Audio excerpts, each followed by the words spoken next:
It was supposed to be the happiest day of his life. Nathan Carter, tech billionaire, media darling, and CEO of one of the fastest-growing biotech companies in the world, stood at the altar, moments away from marrying the stunning Olivia Banks. The venue? A $40 million cliffside estate in Malibu, dripping in orchids and champagne.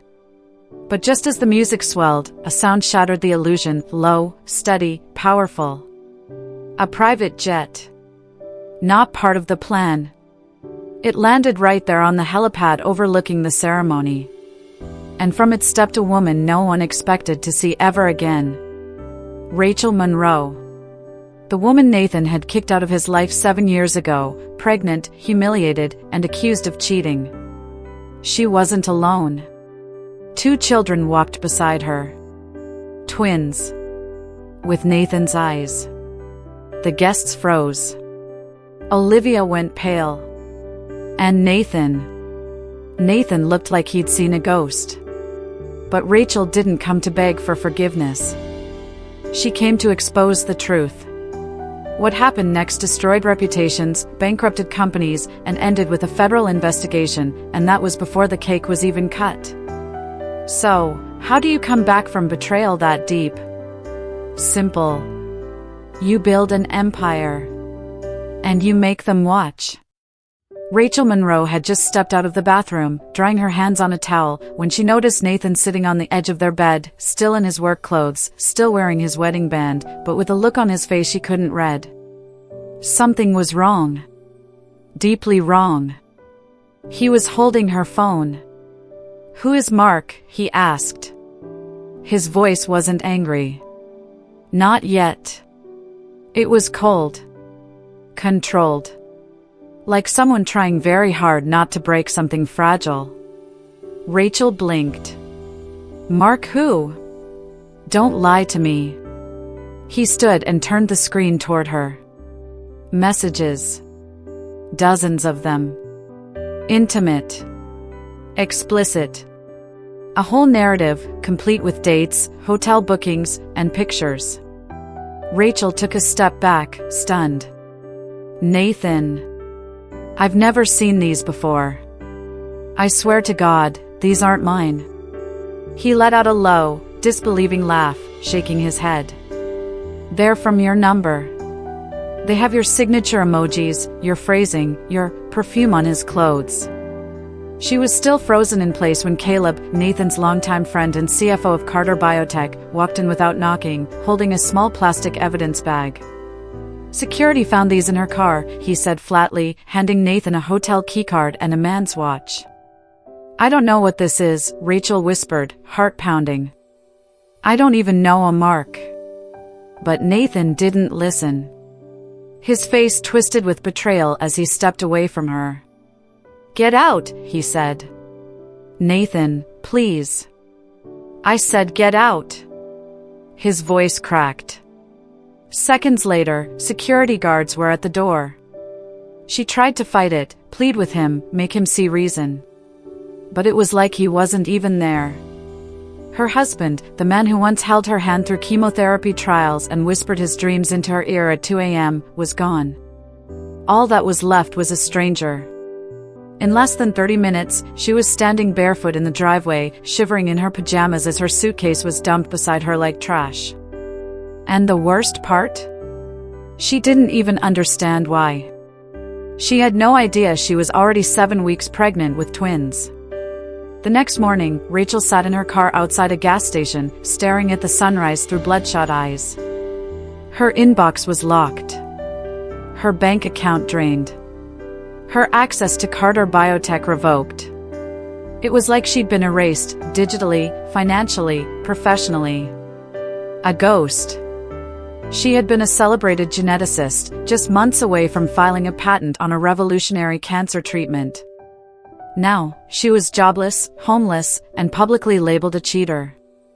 The betrayal hit in waves. She remembered Nathan's face when he threw her out, not anger, not even hurt. Just finality. Like he'd already buried her in his mind. She should have been preparing for a family. Instead, she was scavenging quarters for a coffee and wondering what the hell had just happened. In a moment of desperation, she bought a pregnancy test. She didn't cry when the result came back positive. Not at first. It wasn't until she curled up in the back seat of her car in a Walmart parking lot that the dam finally broke. "I didn't cheat," she whispered into the darkness. "I didn't deserve this." But none of that mattered. Because no one believed her. Not Nathan. Not her colleagues. Not even her own family, who had grown suspiciously silent after the news broke. In a single night, she had become radioactive. Untouchable. Alone. Days blurred together. She moved from parking lot to parking lot, sleeping with one eye open and her phone battery always under 10%. The nausea hit hard, the kind that curled her in half and made her cry out in public restrooms. And still, she tried to piece it together. The messages. The planted evidence. Caleb's involvement. And Nathan, her husband, had believed all of it without question. That's when the shift happened. The pain didn't disappear, but something underneath it began to simmer. Something sharper. Colder. Resolve. Rachel wasn't going to disappear. A week later, she was vomiting behind a gas station when a woman approached her. "You pregnant or dying?" the woman asked in a blunt, matter-of-fact tone.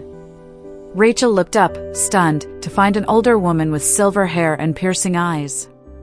"Because either way," she continued, "you probably shouldn't be doing it in a Waffle House parking lot." Her name was Helen Price. A retired nurse. She lived alone in a house that smelled like lavender and old books. She didn't ask questions. Just handed Rachel a clean towel, a glass of ginger tea, and pointed to a guest bedroom. "You can stay a while," she said. "Until you figure things out." Rachel cried harder than she had since the night she was thrown out. Weeks passed. Slowly, Rachel's mind began to clear. She dug through every message, every appointment, every work email from the weeks leading up to that night. She built a timeline. She mapped out patterns. She noticed strange anomalies, like her calendar appointments being changed. Her VPN access being rerouted. Messages that seemed slightly off. Caleb. It had to be him. But why? She found out while eavesdropping at a coffee shop. Two junior researchers from Carter Biotech were whispering at a nearby table, worried about fudge test results and missing side effect reports. One name came up again and again. Caleb Price. Rachel's heart pounded in her chest. She wasn't just a victim of a personal betrayal. This went deeper. Much deeper. When she finally confronted Nathan's lawyer about the paternity test, his response was brutal. Given the circumstances, Mr. Carter does not recognize any potential claim to paternity until proof is established. You'll be contacted after the birth. That was it. No emotion. No compassion. Just a wall. And behind that wall was the man she had once trusted with her life. Rachel could have disappeared.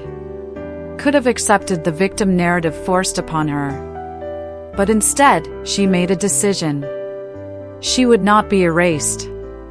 Not by a man. Not by a lie. Not even by betrayal. She would survive. And when the time came, they would all remember her. She was framed. And her betrayer was his best friend. Helen's guest bedroom had no Wi-Fi and only one functioning lamp, but for Rachel, it became a war room. By day, she rested, her body battling nausea and fatigue from a pregnancy she hadn't planned.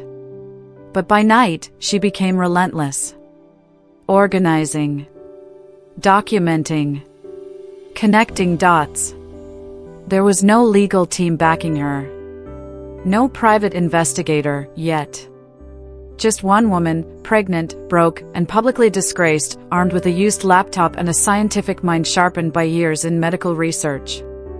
And what she uncovered would make her stomach twist harder than any bout of morning sickness.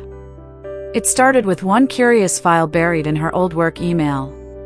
A message chain she'd archived months earlier between herself and a junior analyst, one she barely remembered. But there it was. She'd raised concerns about anomalies in trial data for a drug called RQ-37, a compound her husband's company was rushing to market. Her concern had been brief but direct: liver enzyme spikes in Group C. Could be tied to off-target binding. Needs recheck before submission. She never received a reply. Now, cross-referencing the message dates with her firing, she realized something chilling. She'd been thrown out only 2 weeks after that email was sent. Coincidence? Not likely. And Caleb, Nathan's best friend since college, his CFO, and the one who handed him the so-called evidence of Rachel's affair, was the one who approved the trial data. The deeper she dug, the more grotesque the picture became. Caleb had altered trial outcomes. Side effects were masked. Liver damage downplayed. Patient fatalities omitted entirely from preliminary reports. And Nathan, absorbed in high-profile speaking tours and board meetings, had trusted his CFO to handle the details. Rachel's dismissal wasn't about infidelity. It was about silence. She had become a liability. A voice of scientific conscience at a time when profits depended on speed and spin. Her questions weren't inconvenient, they were dangerous. And someone, Caleb, had orchestrated a cover-up so complete, so deeply personal, it shattered her life to keep her quiet. He didn't just forge fake texts and plant a hotel key. He assassinated her character. He made her into a villain in her own home. One morning, while eating dry toast and staring at a spreadsheet filled with trial anomalies, Rachel looked up and said aloud, "He did this to protect Nathan." Helen looked over from her knitting chair. "You think he was loyal to your husband?" "No," Rachel said slowly. "He was loyal to the company. To himself. And he knew Nathan wouldn't listen unless he believed it was personal. So Caleb made it personal."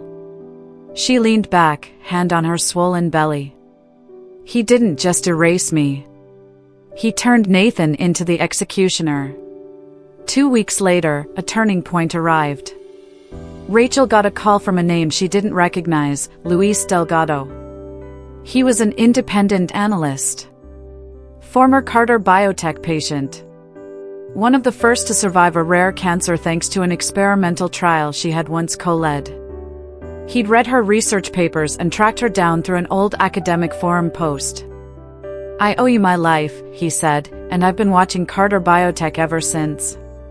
He had been compiling a report on Caleb. "Something's off," Luis told her. "Massive sums redirected. Funds disappearing into shell companies. And someone is scrubbing trial data before SEC filings." "Can you prove it?" Rachel asked. "Not yet. But if we work together, yes." For the first time in months, Rachel smiled. She wasn't alone anymore. Caleb, meanwhile, was riding high. He'd been promoted to executive VP. With Rachel out of the picture and Nathan emotionally numbed by the scandal, Caleb ran Carter Biotech like a shadow CEO. He lavished funds on investor parties, acquired startups, and pushed RQ-37 into Phase 3 trials despite mounting concerns from internal compliance teams, concerns that mysteriously vanished by the time they hit the boardroom. And Olivia, Nathan's new fiancée, was more than just Caleb's sister. She was his co-conspirator. A former PR strategist, she handled the optics while Caleb pulled the strings. The plan was simple: get Nathan to the altar, secure control of his shares via marriage, and finish pushing Rachel into oblivion. Caleb believed she was gone. Broken. Erased.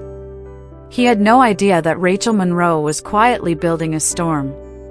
Pregnancy changed her body, but not her mind. As her belly grew, so did her resolve. Every checkup reminded her why this mattered. Not just for her name.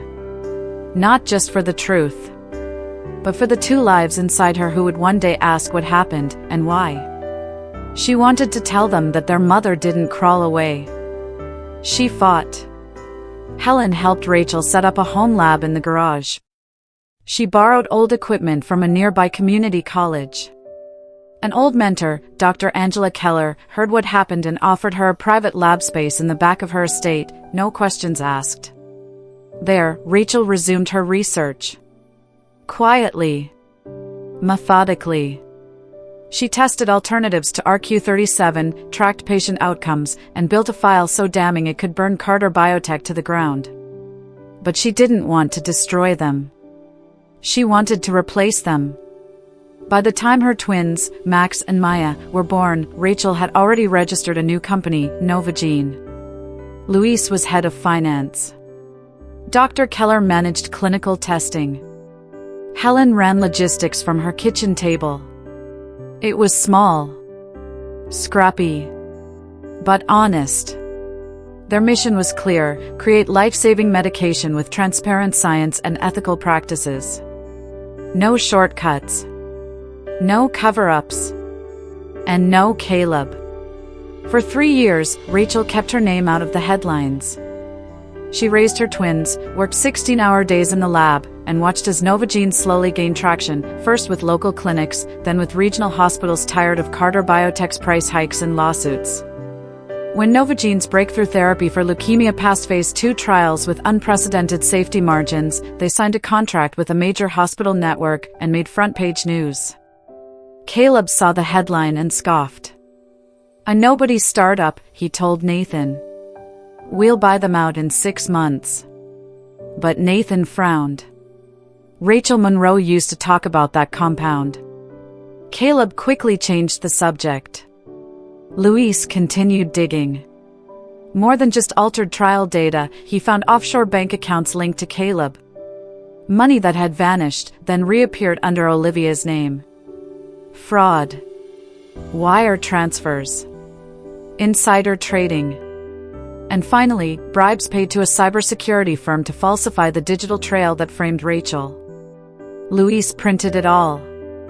A paper trail. Ironclad. Complete. And the final nail? A recorded call between Caleb and a former lab tech, discussing how the bitch was getting too close and needed to be removed before she goes to the board. Rachel listened to it once. Then she shut the laptop and said, "I'm ready." She didn't plan to show up at Nathan's wedding. But when she learned the date, the exact anniversary of the night she was thrown out, she knew. They had done it on purpose. To erase her completely. To make that date mean something else. But not this time. Not this year.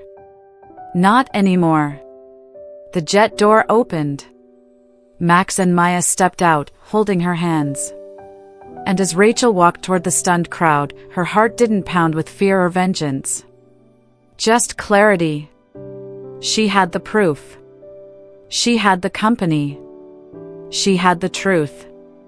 And now, Nathan would finally know what really happened. That his best friend wasn't protecting him. He was destroying him. Homeless. Pregnant. Alone. Then, an unexpected kindness that changed everything. There's a unique kind of silence that lives inside a car parked overnight behind a convenience store. No city sounds. No music. Just the occasional buzz of a flickering streetlight and the distant hum of trucks rolling past on the interstate.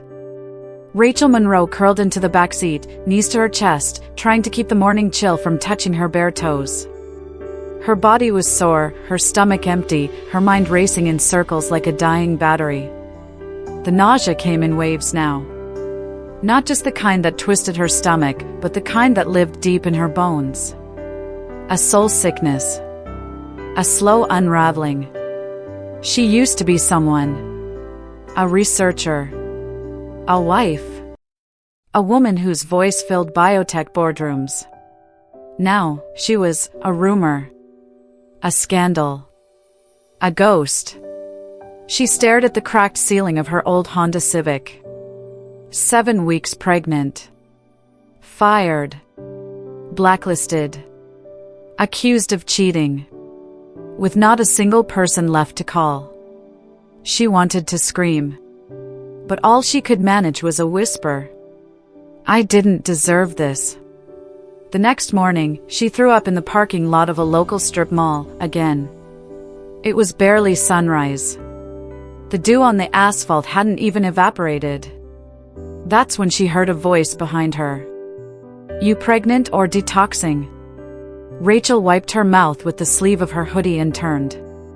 An older woman stood 10 feet away, leaning on a shopping cart filled with grocery bags and one scruffy cat curled in a fleece blanket. She had silver hair pulled into a bun and wore orthopedic sneakers like armor. What? You heard me, the woman said, without judgment. Because if it's drugs, I've got a Narcan kit in the trunk. If it's a baby, I've got ginger tea and extra blankets. Rachel blinked. Pregnant. Good. Easier fix. The woman walked up and pressed a bottle of water into Rachel's hand. Name's Helen. And you look like hell. Rachel managed the ghost of a smile. It's been a week. Looks more like a lifetime, Helen muttered. Then she pointed to her car, an old minivan with mismatched doors. Come on. No one throws up on my sidewalk and gets left behind. Helen's house was small, old, and smelled faintly of cinnamon and Lysol. But it had a couch. A bed. A kitchen stocked with canned soup and herbal teas. The guest room hadn't been touched in years, and the sheets were stiff with detergent, but Rachel didn't care. She sat down on the edge of the twin mattress and cried. Not because it was over, but because, for the first time in weeks, she felt safe. Helen was blunt, borderline rude, and completely unbothered by Rachel's past.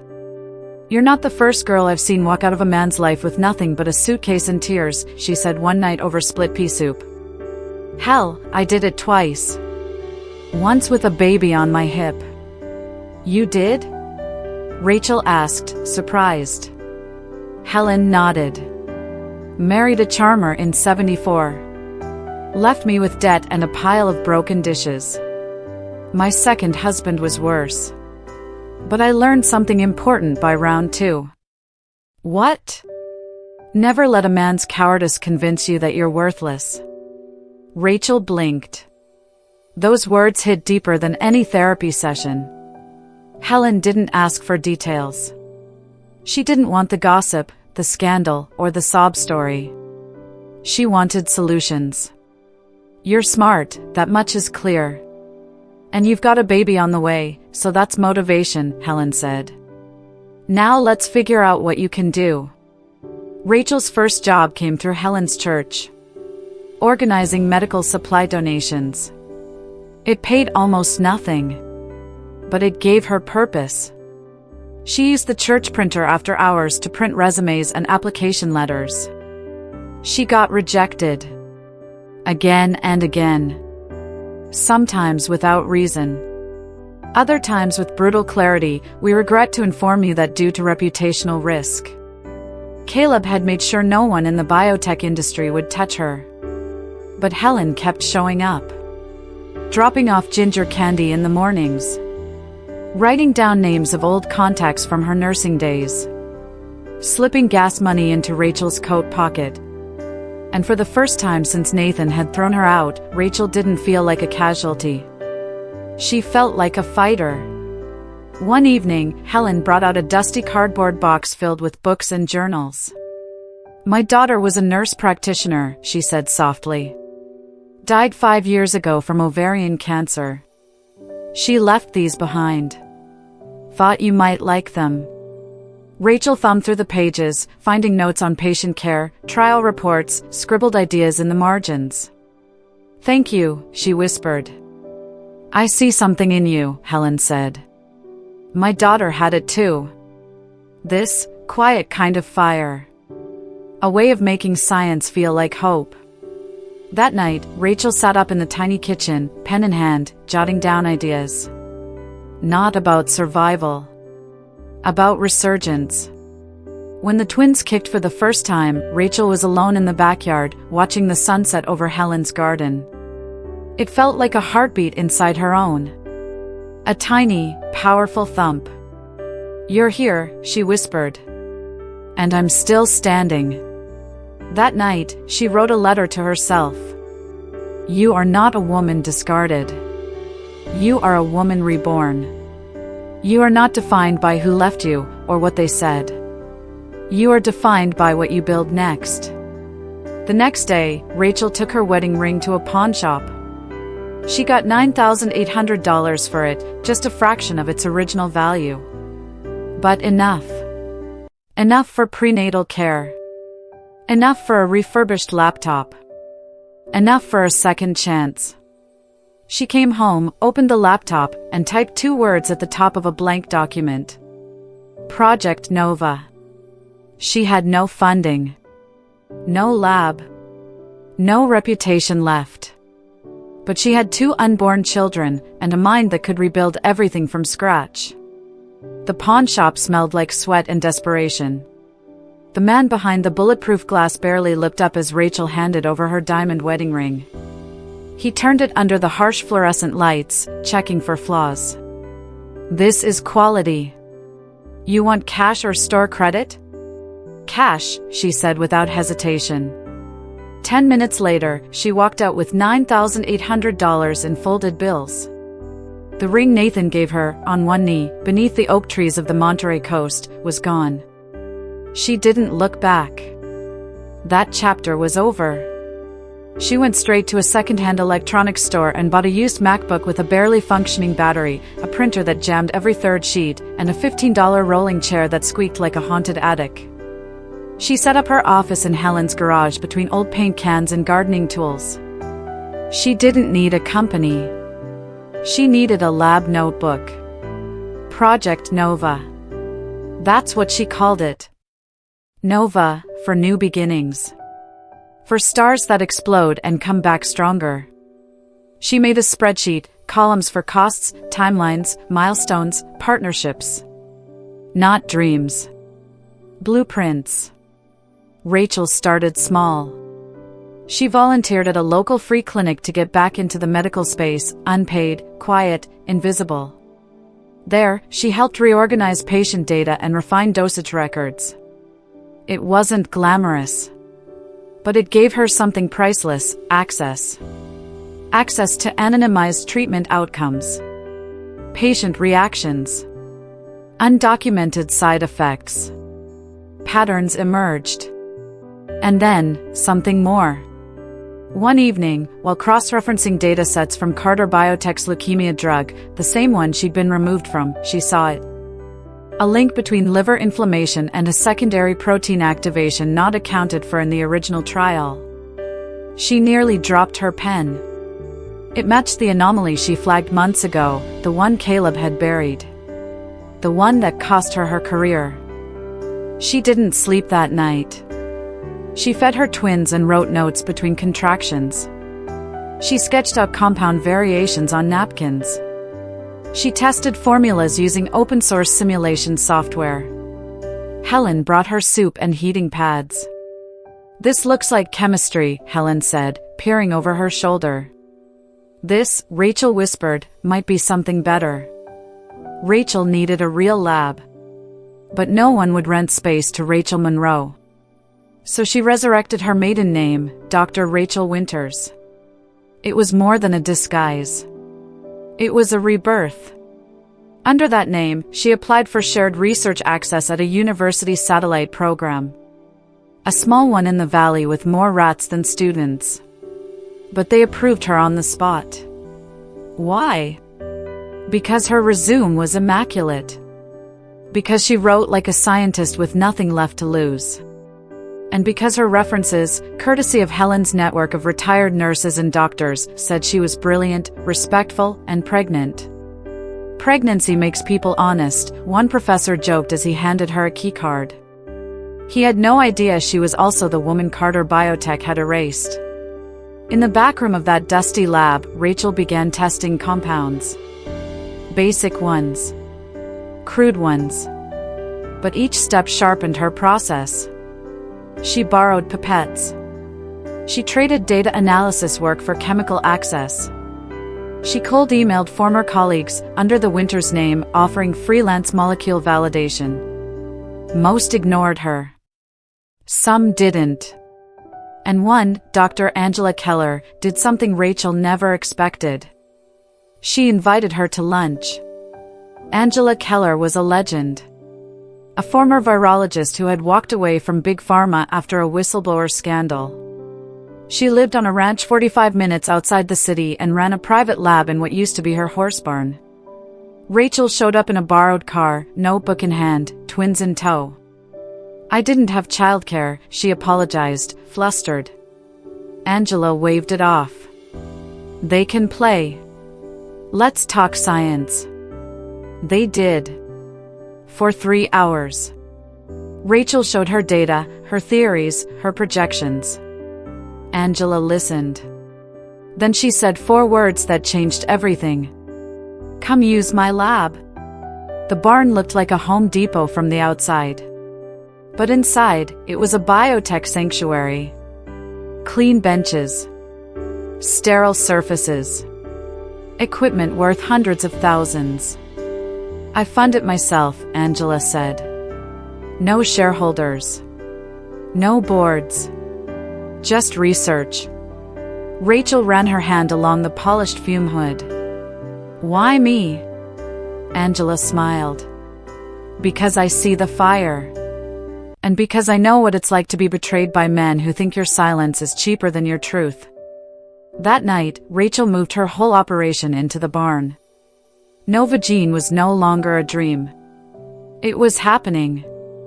Over the next 18 months, Rachel worked through feedings, fevers, and false starts. She nursed twins and charted compound interactions between nap schedules. She failed dozens of times. But each failure brought clarity. And then, on a cold Thursday in March, she synthesized X92, a compound that bonded precisely at the site where RQ37 had triggered side effects.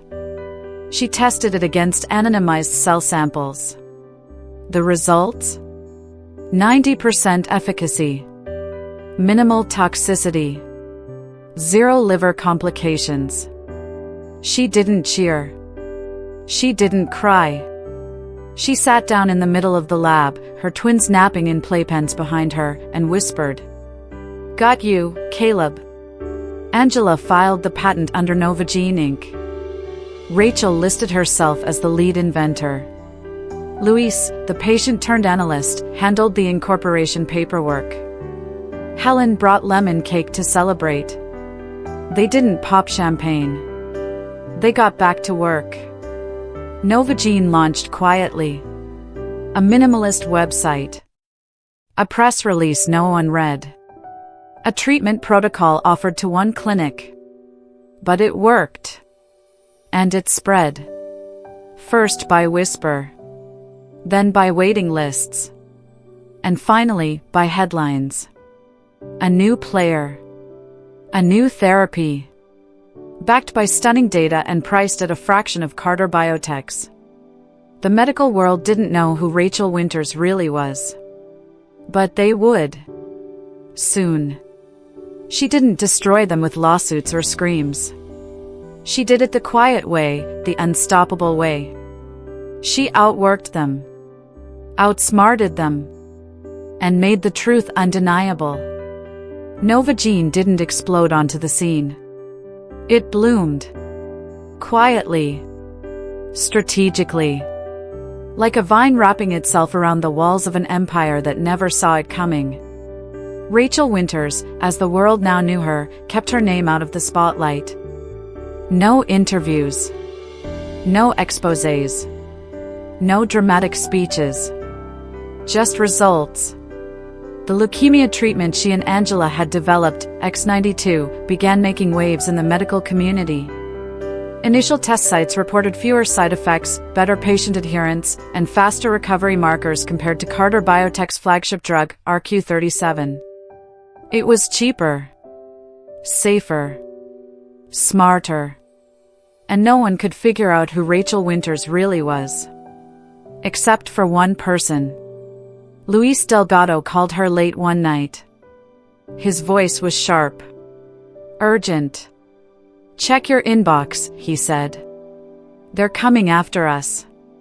Carter Biotech had just filed a formal legal inquiry into Novagene's patent. It was weak. Sloppy. A clear intimidation tactic. Rachel skimmed it, then leaned back in her chair. The twins were asleep in the next room. Angela was already drafting a legal response. They think we're a rogue lab, Louise said. A glitch in the system. They'll learn, Rachel replied. Calm. Cold. Because she wasn't just building a lab. She was building a case. Louise had been quietly tracking Carter Biotech's internal financials, specifically Caleb's network of shell corporations. Then, he found it. A buried payment. 6 figures. Wired to a private digital security firm just weeks before Rachel was fired. Attached to the transfer? A note, priority, Monroe Interference Protocol. Clean all logs. It was the smoking gun. Caleb had paid to digitally frame her. Combine that with the forged texts, the planted hotel key, and the falsified trial data? It wasn't just unethical. It was criminal. Rachel didn't want revenge through courts. She wanted impact. So she let the truth speak for itself. Novagene's treatments continued to outperform. Word of mouth among oncologists spread faster than any PR campaign. Within a year, 6 major hospital networks had dropped Carter Biotech and switched to Novagene. Stock analysts began asking questions. Why was Carter's flagship drug underperforming? Why were so many institutions jumping ship? Caleb blamed market volatility. Nathan stayed quiet. But Rachel? She wasn't finished yet. She submitted an anonymous report to the FDA. It contained trial anomalies in RQ-37's published data, forged safety summaries, internal emails Louise had acquired legally showing Caleb brushing off side effect reports as low priority, the transfer to the digital security firm. She signed the submission, a concerned scientist. Within 6 weeks, the FDA issued a formal investigation into Carter Biotech's research practices. Caleb panicked. He made public statements, hired a crisis PR firm, even scheduled a press event. But behind the scenes, hospitals were dropping him. Investors were selling shares. Internal employees were jumping ship. The media began digging. And when they did, Rachel gave them breadcrumbs. Carefully. Legally. Irrefutably. A week before Nathan Carter's highly publicized wedding to Olivia Banks, a feature ran in Forbes.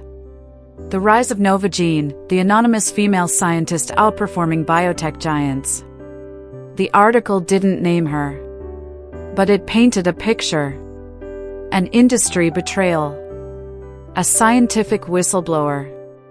A startup building a safer, smarter future. Nathan read it. Twice. He underlined passages. He stared at the name, Dr. Rachel Winters. And something in his chest twisted. On the day of his wedding, guests gathered beneath an arch of white orchids, sipping imported champagne. And then, like a scene from a movie, the sky broke open with the low thunder of jet engines. The private aircraft touched down on the helipad. Doors opened. Rachel stepped out. Max and Maya followed, each holding one of her hands. Nathan turned white. Because this wasn't just a dramatic entrance. It was reckoning. Olivia froze mid-aisle. Caleb lunged toward security.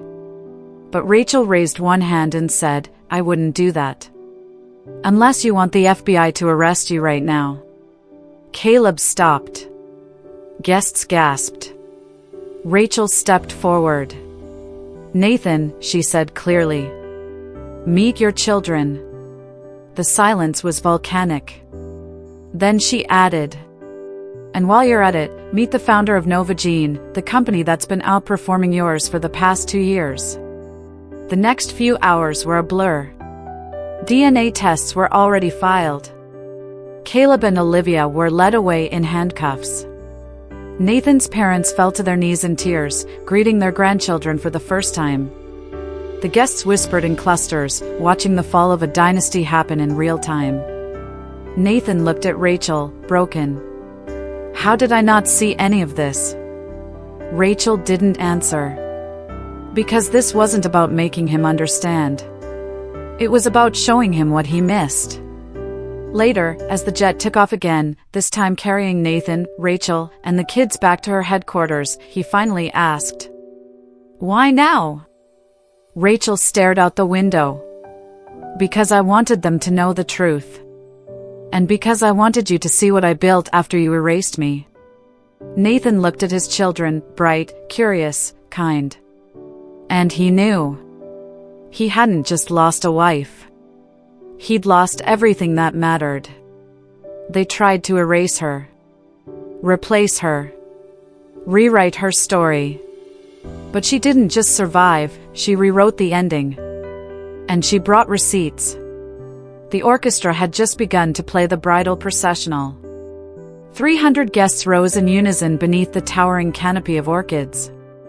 Cameras flashed. Champagne fizzed. Nathan Carter stood at the altar, handsome in his Tom Ford tux, flanked by groomsmen in tailored black. At his side, Caleb Price whispered last-minute directions to the staff, never letting go of the program binder in his hand. Everything had been planned to perfection. But the one thing no one planned was what happened next. At first, it sounded like thunder. Then louder. Rhythmic. Mechanical. People turned toward the sky, squinting into the afternoon sun. It was a private jet. Sleek. Unmarked. And descending fast toward the helipad just beyond the ceremony lawn. Gasps erupted. The music halted. Olivia Banks, mid-stride in a Vera wine gown worth more than most cars, froze on the aisle steps. "What the hell is that?" she hissed. But Nathan already knew. His face went slack. Blood drained. His hands trembled at his sides. Because even before the door opened, even before he saw her, he felt her. The jet touched down. The door hissed open. And there she was. Rachel Winters, formerly Rachel Monroe, stepped out in a navy blue pantsuit, her hair slicked back in a no-nonsense bun, flanked by 2 7-year-olds holding her hands. Max and Maya. And there was no denying it now. They had his eyes. People murmured. Someone whispered, "Is that?" Nathan's mother stood. Her breath caught in her throat. Oh my God. Rachel walked down the garden path, not like someone crashing a wedding, but like someone returning home. Max, quiet and analytical, took everything in. Maya smiled slightly at the roses. They moved with calm, practiced confidence. No one stopped them. Not even security. Rachel paused just short of the altar. And then she said, loud enough for everyone to hear, "Sorry to interrupt. But before you say I do, I thought you might want to meet your children." Silence. And then, explosion. Nathan's mother covered her mouth, already crying. Olivia snapped around to Caleb. "What is this?" Rachel raised her chin. "These are Max and Maya. 7 years old. Born 6 months after Nathan had me thrown out based on fabricated evidence provided by your best friend." Caleb stepped forward, trembling with rage. "This is insane. She's mentally unstable." Security. Rachel didn't blink. "Try it, Caleb. I dare you." And from the crowd emerged 2 figures in dark suits, holding up shiny gold badges. "Actually," one agent said, "we'll be escorting you out today, Mr. Price. Federal Bureau of Investigation." Gasps. Screams. Phone cameras lifted. Rachel kept talking as Caleb and Olivia were surrounded by agents. "There's more," she said. "Fraudulent clinical trials. Falsified safety data. Money laundering. Offshore accounts tied to Olivia's name. Over $60 million stolen from Carter Biotech over the past 5 years." Caleb was shouting now, protesting. "I'll bury you," he screamed as agents gripped his arms. Rachel looked him dead in the eyes. "You already tried. And failed." Nathan hadn't moved. He was still standing there, watching the entire empire he thought was secure crumble around him on the day meant to redefine his life. It just had. Not the way he imagined. Rachel finally turned to him. "I tried to tell you," she said softly. 7 years ago. I told your security guard I was pregnant. I begged you to listen." "I never got the message," he whispered, dazed. She nodded. "I know." Caleb made sure of it. He looked at the children, tears forming in his eyes. "And they're mine?" Max tilted his head. "We've always been yours," he said quietly. "You just didn't show up." Nathan dropped to his knees. Guests began leaving, stunned and scandalized, clutching their pearls and designer clutches. Some stayed just to witness the downfall of a corporate dynasty unfold like a real-time Netflix drama. But the only people Rachel cared about now were standing in front of her. She bent down beside her twins. "I told you today would be a big day," she said. "You did amazing." Maya smiled. "Can we still have cake?" Nathan let out a stunned laugh. Rachel smiled faintly. "There'll be cake." A few minutes later, as agents led Caleb and Olivia into separate black SUVs, Rachel walked toward the helicopter waiting to take her, the twins, and now Nathan, to the Novagene penthouse. "Why bring me?" he asked, quietly. "After everything?" Rachel looked at him for a long moment. "Because I want you to see the life you gave up." He swallowed. "Is there any way to make it right?" She shook her head. But not out of bitterness. Just honesty. "You can't change what you did," she said. "But maybe, just maybe, you can change what you do next." And with that, the rotors spun up. The sky cracked open. And the woman they had all underestimated rose, not in vengeance, but in triumph. Her name had been dragged. Her truth buried. Her life rewritten. But now, she had the floor. And this time, everyone was listening. The elevator ride to the Novagene penthouse was silent, except for Maya humming softly as she watched the city pass below. Nathan stood at the back, holding his breath. The doors slid open, revealing a space that didn't just look successful, it felt earned. Polished hardwood. Framed patents. A play area with science kits and Legos. A wall of family photos showing birthday parties, holiday mornings, and quiet, perfect moments with the twins. Rachel walked in like she belonged there. Because she did. She poured 3 glasses of water. No ceremony. No flourish. Just calm control. Then she handed Nathan a binder. "What's this?" he asked. "Everything," she said. "Every falsified trial. Every forged message. Every wire transfer Caleb made to bury me. This is what you believed over me." He flipped through it, text messages time-stamped weeks after she'd last used the phone, medical records proving she was already pregnant when he accused her of cheating, voice memos from whistleblowers, even a copy of the security footage showing Caleb placing the hotel key in her car. His hands began to tremble. "My God," he whispered. How could I have been so blind?" she offered. "Conveniently. Willingly." He winced, but didn't argue. The twins were playing quietly on the carpet. Max was stacking magnetic tiles into a structure. Maya was drawing stars. They didn't know the full story. Not yet. Rachel sat between them, smoothing Maya's hair behind her ear. "Can we talk?" she asked gently. They looked up, curious. "Remember how I told you your dad wasn't around because of a mistake?" Max nodded. "A grown-up mistake." "Right," she said. "Well, today you saw part of that mistake get corrected. Does that mean we're a real family now?" Maya asked, hopeful. Rachel smiled. "We've always been a real family. But now, maybe we get to share it with more people who love you." She looked at Nathan. He was crying silently.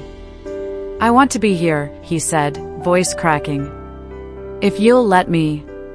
Max looked at Rachel. "Do we have to call him Dad?" "No," Rachel said immediately. "You can call him whatever you want. You set the terms." Max turned to Nathan.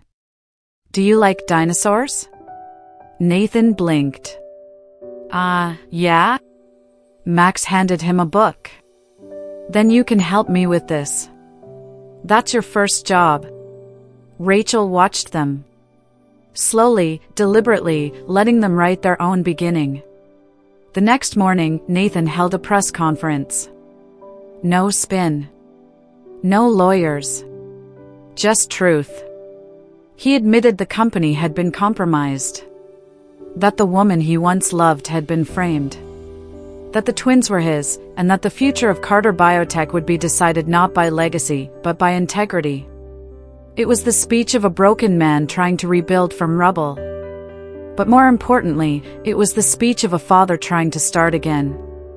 Rachel didn't speak to the press. She didn't need to. Her work spoke for her. Novagene's patient list grew by the hour. Hospitals were now fighting to be included in its next clinical trials. Investors came calling. Awards were offered. And through it all, she stayed grounded. Every morning, she made pancakes with smiley faces.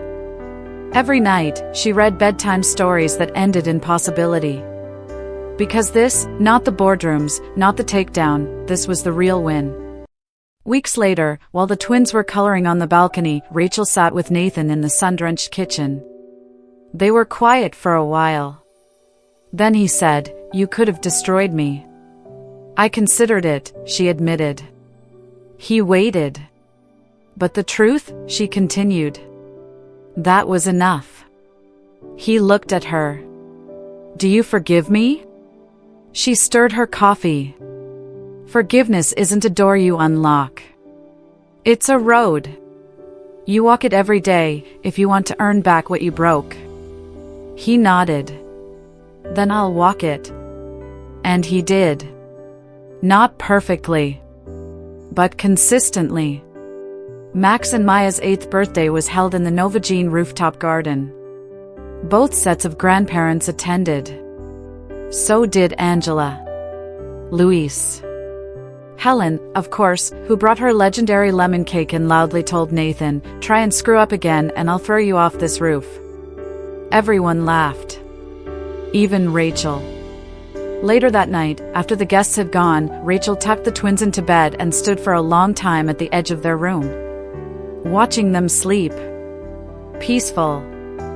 Whole. She whispered, "You'll never have to question who your mother is. Or what she's capable of." And then she turned off the lights. Outside, Nathan was leaving. He paused at the door. "Thank you," he said. "For letting me be part of their lives." Rachel nodded. "Just remember," she said. "I didn't do this for you." "I know." She opened the door. But before he left, he looked back and asked, "Are you happy?" Rachel thought about it. About the girl in the back of that Honda Civic. About the betrayal. The rebuild. The baby kicks. The night she synthesized the drug that changed everything. About Max and Maya. About lemon cake and microscope slides. Yes, she said. Not in the way I imagined, but in a way I built with my own hands. Then she smiled. Now go. Tomorrow's science fair is dinosaur-themed, and you're on volcano duty. The world expected a scandal. Fireworks. Headlines. But her victory wasn't about drama, it was about dignity. And a life reclaimed in full. 1 year later, the world had moved on. Carter Biotech had merged with Novogene under new leadership. The headlines had faded. Caleb and Olivia were serving federal sentences. The scandal was filed into corporate history as one more cautionary tale about greed, ego, and the price of underestimating a woman with a mind like a scalpel. But Rachel didn't dwell on any of it. She had no need to. Because her world, the one she rebuilt piece by piece, was more alive than ever. On a quiet Saturday morning, she stood barefoot in her kitchen, stirring pancake batter as sunlight streamed through the windows. Max sat at the counter, sketching a diagram of a fossil he'd seen on a museum field trip. Maya sat cross-legged on the floor, reading a book on planetary systems, her newest obsession. Nathan was in the backyard setting up a telescope for the kids' weekend space project. Not because he was trying to win her back, but because he showed up now. Consistently. Humbly. As a father. Rachel had never needed him to fix the past. She only needed him to grow from it. Later that afternoon, Dr. Angela Keller dropped by with a folder. "The numbers are in," she said, grinning. "Our new compound just cleared phase 3. Early projections say it'll save thousands more lives next year alone." Rachel smiled, flipping through the pages. No rush. No fanfare. "Good," she said. "That's what we're here for." Angela studied her. "You ever think about what would have happened if they hadn't tried to erase you?" Rachel didn't hesitate. "They didn't erase me," she said. "They just made room for something better." That night, after the twins were asleep, Rachel sat on the balcony with a glass of water and a notebook. She didn't write about revenge. She wrote about resilience. She wrote about the nights in Helen's garage. The morning sickness she hid behind grant proposals. The first time Maya said Mama and Max insisted on building a paper solar system at 2 a.m. She wrote about small, quiet triumphs. Like being able to pay for dance class and dental appointments without checking her balance twice. Like hearing her children say, "I want to be a scientist like you." Like walking into her lab every morning knowing she built it, without shortcuts, without secrets, without shame. She wrote about Nathan, too. Not as a villain, but as a chapter. A man who, when faced with truth, didn't run. He hadn't earned forgiveness all at once. But day by day, he was earning presents. And that was enough. The following weekend, Max and Maya insisted on their family photo tradition, a picture taken every month on the front steps. Rachel set the tripod. Nathan stood beside her, one arm behind Max, who held up his new telescope with pride. Maya flashed a peace sign with both hands. The timer counted down. 3, 2, 1. Click. Rachel looked at the image on the screen. Not perfect, but real. And resilient. Weeks later, she received a letter in the mail. From a teenage girl in Kansas undergoing treatment with one of Novogene's therapies. The girl wrote, "Your work saved my life. But your story made me believe I could have one." Rachel folded the letter and placed it in the drawer where she kept her most sacred things, her kids' first sonograms, a crayon drawing titled MOM Scientist, and the original Novogene business license. That evening, she and the kids watched the stars from the rooftop. "There's so much we can't see," Maya whispered. "But it's still there." "Exactly," Rachel said, pulling them close. "Because healing is like that. Quiet. Slow. Unseen. Until one day, you wake up and realize you're whole again. And maybe, just maybe, stronger than you ever were before.